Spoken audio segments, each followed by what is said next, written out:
Hello friends, मेरा नाम है शिवम एंड आप देख रहे हैं आपका अपना YouTube channel future pharma AP. तो दोस्तों, आज की इस वीडियो में हम बात करेंगे वाइटल साइंस के बारे में। वाइटल साइंस क्या होते हैं, इनकी वैल्यू क्या होती है। जैसे बात करें, आपका हार्ट रेट क्या होता है, नॉर्मल हार्ट रेट वैल्यू क्या होनी चाहिए, ब्लड प्रेशर क्या होता है, ऑक्सीजन सैचुरेशन रेट क्या होता है, रिस्पायरेशन रेट क्या होता है, वो सारी चीज़ें आज की इस वीडियो में हम आपसे डिस्कस करेंगे। एंड कई बार क्या होता है, कभी आप हॉस्पिटल में या क्लिनिक पे जाते हैं तो वहाँ आपने देखा होगा आपका वाइटल टेस्ट किया जाता है या पेशेंट का वाइटल टेस्ट किया जाता है। ये वाइटल टेस्ट करके डॉक्टर लोग या हेल्थ केयर प्रोवाइडर क्या पता करते हैं या कौन सी डिजीज़ होती है वो वाइटल टेस्ट से कैसे पता होती है, वो सारी चीज़ें आज की इस वीडियो में हम डिस्कस करेंगे। तो वीडियो को एंड तक देखिएगा ताकि कोई भी इंफॉर्मेशन इस वीडियो के रिगार्डिंग आपसे मिस ना हो पाए। तो फ्रेंड्स, वीडियो को हम स्टार्ट करते हैं। तो फ्रेंड्स, सबसे पहले हम ये जान लेते हैं कि वाइटल आर्गन क्या होते हैं। तो वाइटल का मतलब होता है महत्वपूर्ण। एंड बेसिकली क्या है, 5 इसेंशियल या 5 वाइटल आर्गन हमारी बॉडी में पाया जाता है। जिससे बात करें, आपका ब्रेन हो गया, हार्ट हो गया, लीवर हो गया, लंग्स हो गए एंड किडनी हो गई। ये फ्रेंड्स क्या है, हमारे मेनली 5 एसेंशियल या वाइटल आर्गन है जो कि हमारी बॉडी में प्रेजेंट होते हैं। एंड इन्हीं वाइटल आर्गन की फंक्शनिंग के से ही बेसिकली क्या है, हमारे वाइटल साइंस का पता लगाया जाता है या वाइटल टेस्ट किया जाता है। जैसे हार्ट की बात करें तो हार्ट की फंक्शनिंग को पता करने के लिए हम हार्ट टेस्ट पता करते हैं या उसका ब्लड प्रेशर पता करते हैं। या इसके साथ साथ बात करें जैसे लंग्स की, तो लंग्स की फंक्शनिंग को पता करने के लिए क्या है कि हम रिस्पायरेशन रेट पता करते हैं, जिससे क्या है हमें लंग्स की फंक्शनिंग का पता चल पाता है। तो आइए हम बात करते हैं वाइटल साइंस के बारे में। तो बात करें वाइटल साइंस की, तो वाइटल साइंस क्या होते हैं। तो vital signs are the measurement of body basic function. तो जो वाइटल साइंस होते हैं इनके द्वारा क्या है कि हमारी जो बॉडी की बेसिक फंक्शनिंग होती है, जो बेसिक फंक्शन होते हैं, जैसे आपका हार्ट रेट का काम करना, या आपका आपके जो लंग्स की फंक्शनिंग कैसे हो रही है, या आपका जो ब्लड प्रेशर है वो कितना है, या आपका बॉडी का टेम्परेचर करना है, वो सारी चीज़ें बेसिकली क्या है इस वाइटल साइंस के द्वारा पता की जाती है। नेक्स्ट बात करें तो these measurement check your general physical health.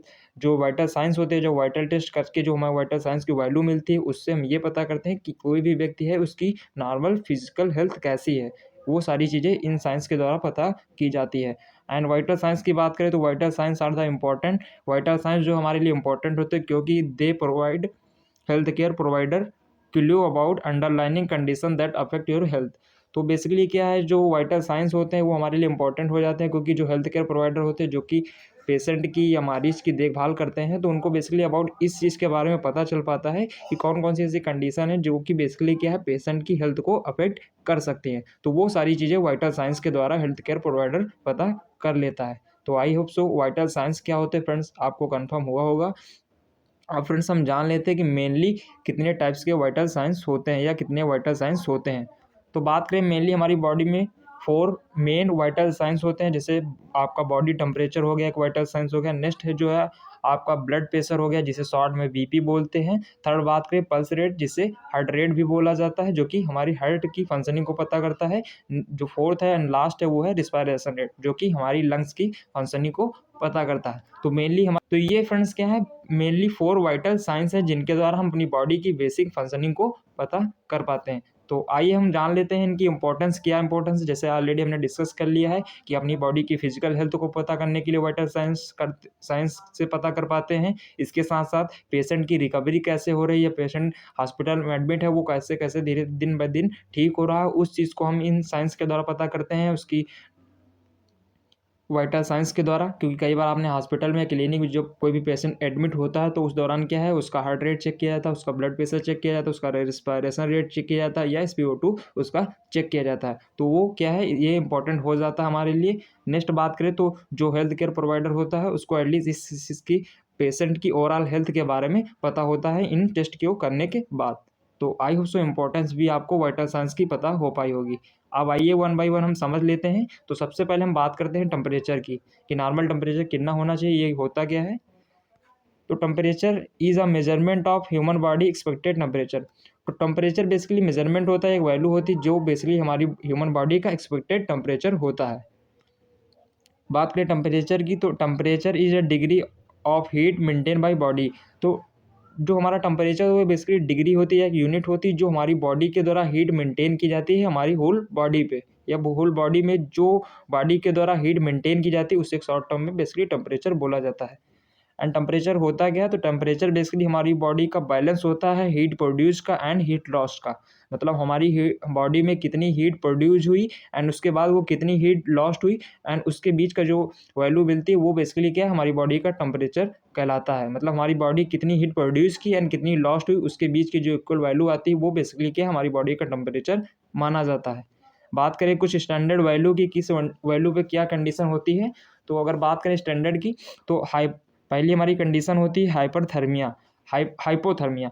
Hypo का मतलब होता है कम, थर्मिया का मतलब टेम्परेचर। जब नॉर्मल कंडीशन से हमारी बॉडी का टेम्परेचर कम हो जाता है तो उस कंडीशन को हाइपोथर्मिया नाम दिया जाता है। एंड बात करें 35 डिग्री सेल्सियस या सेंटीग्रेड से जब टेम्परेचर बॉडी का कम जाता है तो वो कंडीशन हाइपोथर्मिया कहलाती है। फ़ारेनहाइट में आप यहाँ पे रीड कर लीजिएगा, 95 फ़ारेनहाइट यहाँ पे है। वहीं बात करें नॉर्मल टेम्परेचर की तो 36.5 से 37.5 डिग्री सेल्सियस के बीच में अगर टेम्परेचर होता है हमारी बॉडी का तो वो हमारी नॉर्मल कंडीशन होती है। एंड ये टेम्परेचर ये अडल्ट के अकॉर्डिंग है यहाँ पे एंड थर्ड बात करें तो फीवर या जिसे हाइपरथर्मिया कंडीशन बोला जाता है। अगर आपका टेम्परेचर क्या है कि 40 से कम एंड 37 डिग्री सेल्सियस के बीच में अगर आ जाता है तो वो कंडीशन फीवर होता है या जिसे हाइपरथर्मिया भी बोला जाता है। एंड वहीं बात करें फोर्थ तो वो है हाइपरपेरेक्सिया। हाइपरपेरेक्सिया एक ऐसी कंडीशन होती है जब क्या है कि हमारी बॉडी का टेम्परेचर 40 डिग्री सेल्सियस से अबव हो जाता है तो वो कंडीशन बेसिकली हाइपरपेरेक्सिया कहलाती है। इस दौरान बेसिकली क्या है, हाई फीवर हमें हमारी बॉडी में देखने को मिल जाता है। तो ये बेसिकली कुछ हमारी टेम्परेचर की वैल्यू हैं जिनकी अलग अलग वैल्यू के अकॉर्डिंग अलग अलग कंडीशन उनको नाम दिया गया है। तो आई होप सो बॉडी का टेम्परेचर क्या होता है, इनकी किस वैल्यू पे क्या नाम दिया जाता है आपको अभी तक कंफर्म हो पाया होगा। तो अभी तक हमने फर्स्ट वाइटल साइंस देख लिया। अब हम बात करते हैं नेक्स्ट वाइटल साइंस की, जो कि है blood pressure.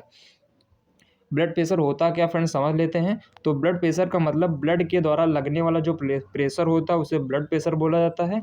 And blood pressure होता क्या है, तो blood pressure is a measurement of pressure और force of blood against the wall of artery. Blood pressure basically एक प्रकार का मेजरमेंट होता है। इसमें होता है कि जो हमारा ब्लड होता है उसके द्वारा हमारी जो आर्टरी होती है जिसमें ब्लड फ्लो कर रहा होता है, तो जब हमारा हार्ट बीट करता है तो बीट करने के बाद जो ब्लड फ्लो आर्टरी में करता है तो वो ब्लड कितना प्रेशर हमारी ब्लड आर्टरी की वॉल पे लगाता है, तो वो जो प्रेशर होता है उसको नाम दिया जाता है ब्लड प्रेशर। एंड ये जो वैल्यू होती है इसको बेसिकली ब्लड प्रेशर बोला जाता है। I hope so blood pressure की आप अभी तक आपको कंफर्म हो पाया होगा।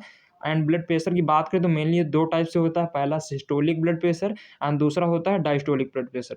सिस्टोलिक ब्लड प्रेशर की बात करें क्या होता है, तो systolic blood pressure in artery when heart beat and push blood out of the body. अब इसका मतलब क्या हुआ कि जब हमारी नॉर्मल फिजियोलॉजी में क्या होता है, जो हमारा हार्ट होता है वो क्या करता है, बीट करता है। तो जो हमारा हार्ट बीट करता है तो उस दौरान बेसिकली क्या है, जो ब्लड हमारी आर्टरी में पहुंचता है तो उस दौरान जो प्रेशर ब्लड के द्वारा हमारी आर्टरी पे लगाया जाता है तो वो सिस्टोलिक ब्लड प्रेशर होता है। नॉर्मल कंडीशन में 120 mmHg सिस्टोलिक ब्लड प्रेशर हमारा होता है।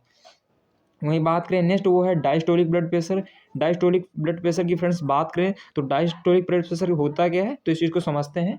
तो डायस्टोलिक ब्लड प्रेशर को इन शॉर्ट बात करें तो जो हमारा हार्ट वो बीट करने के बाद जो रेस्ट करता है या बीट के बाद जो रेस्टिंग कंडीशन होती है तो उस दौरान जो ब्लड हमारी आर्टरी में फ्लो कर रहा होता है तो उस दौरान जो प्रेशर हमारी आर्टरी पे लगता है ब्लड फ्लो के दौरान, वो प्रेशर जो होता है वो डायस्टोलिक ब्लड प्रेशर होता है। ये हो सकता है आप कंफ्यूज हो गए हो, इन शॉर्ट बात कर लेते हैं। तो सिस्टोलिक ब्लड प्रेशर क्या होता है, सिस्टोलिक ब्लड प्रेशर का मतलब जब हमारा हार्ट बीट किया तो उस दौरान जो प्रेशर किया है हमारी आर्टरी पे लगा ब्लड फ्लो के दौरान, वो सिस्टोलिक ब्लड प्रेशर होता है। एंड नेक्स्ट जो हमारा डायस्टोलिक ब्लड प्रेशर, उसमें क्या हुआ कि ब्लड प्रेशर होता है जब हमारा हार्ट रेस्ट कर रहा होता है, मतलब बीट करने के बाद जो एक टाइम के लिए रेस्ट करता है तो उस दौरान जो प्रेशर हमारी आर्टरी पे लगाया जाता है वो डायस्टोलिक ब्लड प्रेशर होता है। आई होप सो ये अभी तक आपको कन्फर्म हो चुका होगा। हो ये फ्रेंड्स हम बात कर लेते हैं, कुछ हमारी नॉर्मल वैल्यू दी गई हैं जिनके बिहाफ पे हम अलग अलग कंडीशन पे अलग अलग नाम दिया जाता है। जैसे यहाँ पे पहले दिया गया है ब्लड प्रेशर की कैटेगरी कि किस कंडीशन में क्या नाम दिया जाएगा। यहाँ पे सिस्टोलिक ब्लड प्रेशर दिया गया है जो कि mmHg में होता है। वहीं बात करें इधर जो दिया गया वो है डायस्टोलिक ब्लड प्रेशर जो mmHg में इसकी वैल्यू दी गई है। नॉर्मल कंडीशन में बात करें ब्लड प्रेशर की तो अगर लेस देन 120 वैल्यू है तो वो है सिस्टोलिक ब्लड प्रेशर की वैल्यू अगर 120 से कम है। एंड वहीं बात करें डायस्टोलिक ब्लड प्रेशर की वैल्यू अगर 80 से कम है तो वो नॉर्मल कंडीशन होगी। एलिवेटेड का मतलब हल्का सा बढ़ा हुआ, अगर थोड़ा सा आपका टेम्परेचर ब्लड प्रेशर बढ़ा है तो उसे एलिवेटेड की कंडीशन बोलते हैं। एंड यहाँ पे वैल्यू क्या होती है 120 से 29 के बीच में अगर सिस्टोलिक ब्लड प्रेशर है एंड डायस्टोलिक ब्लड प्रेशर अगर 80 से कम है तो वो कंडीशन क्या है, एलिवेटेड बोली जाती है, क्योंकि यहाँ पे क्या नॉर्मल से ब्लड प्रेशर आपका सिस्टोलिक बढ़ गया है। वहीं बात करें हाई ब्लड प्रेशर की या हाइपरटेंशन की कंडीशन में स्टेज 1 की बात करें तो यहाँ पे क्या आपका जो सिस्टोलिक ब्लड प्रेशर होता है 130 से 139 के बीच में होता है। एंड वहीं डायस्टोलिक ब्लड प्रेशर की बात करें तो 80 से 89 mmHg के बीच होता है, तो वो स्टेज 1 होती है हाइपरटेंशन की। नेक्स्ट बात करें स्टेज 2 की हाइपरटेंशन की, तो अगर आपका जो सिस्टोलिक ब्लड प्रेशर होता है अगर उसकी वैल्यू 140 से ज़्यादा हो जाती है, डायस्टोलिक ब्लड प्रेशर की वैल्यू जो क्या है 90 से कम हो जाती है, 90 से ज़्यादा हो जाती है, तो वहाँ पे स्टेज 2 होती है हाइपर ब्लड प्रेशर की कंडीशन में। एंड फोर्थ बात करें वो है हाइपर टेंसिव क्राइसिस। इसमें क्या होता है, आपको इमीडिएटली डॉक्टर के पास जाना होता है, आपको दिखाना होता है। यहाँ पे क्या है, जो सिस्टोलिक ब्लड प्रेशर होता है उसकी वैल्यू 180 mmHg से ज़्यादा हो जाती है। एंड वहीं आपकी डायस्टोलिक ब्लड प्रेशर की बात करें, यहाँ पे क्या है 120 mmHg से भी ज़्यादा आपका ब्लड प्रेशर हो जाता है।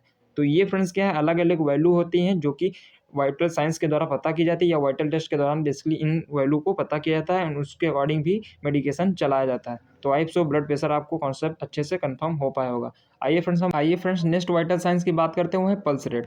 पल्स रेट क्या होता है, तो पल्स रेट की शॉर्ट में बात करें तो पल्स रेट का मतलब होता है हार्ट रेट, जिसे हार्ट रेट के नाम से भी जाना जाता है। इसमें होता क्या, पल्स रेट में बेसिकली हम ये पता करते हैं कि एक मिनट में कितनी हार्ट बीट हो रही है, मतलब एक मिनट में कितनी बार हार्ट जो है बीट करता है, वो जो रेट होता है उसको बेसिकली पल्स रेट बोला जाता है। ये जो ये वैल्यू होती है इसको पल्स रेट बोला जाता है। अब यहाँ पे कुछ कंडीशन दी गई हैं, जैसे कि बात करें नॉर्मल कंडीशन की बात करें, एक अडल्ट की जो हार्ट रेट होती है वो 60 से 100 एक मिनट में होती है, मतलब एक मिनट में क्या है कि 60 से 100 के बीच उसकी बीट होती है।